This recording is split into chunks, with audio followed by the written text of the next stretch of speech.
Exploitation aurifère, incident à Ambalamana-Kenavoulav.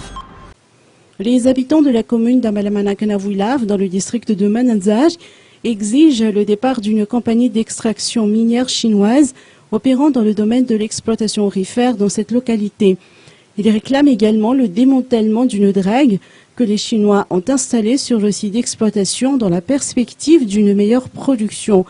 Les habitants ont effectivement manifesté leur mécontentement en organisant notamment un sit-in vers la fin de la semaine dernière sur le site d'exploitation de la société chinoise. Ils ont entre autres scandé l'absence de retombées sociales et financières au profit de cette localité, lesquelles devraient découler des activités d'exploitation des Chinois incriminés.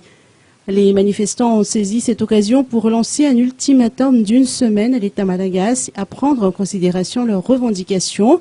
Selon Manzarvé, le chef de Fuktan Stambalamanak, en ayant recours à cet engin, les Chinois réussissent à extraire facilement jusqu'à 500 grammes d'or par jour contre 3 grammes par mois pour les natifs de Vuilav, représentant 300 000 ariages.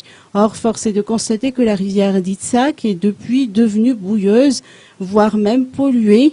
Manzarvel déplore effectivement l'utilisation de produits chimiques, pour ne citer que le mercure, pour faciliter l'extraction aurifère par les exploitants chinois, violant ainsi la convention passée avec les habitants. Or, ce système d'exploitation est extrêmement toxique, affecte la santé de la population ainsi que celle des ébus destinés aux travaux de labour dans les champs.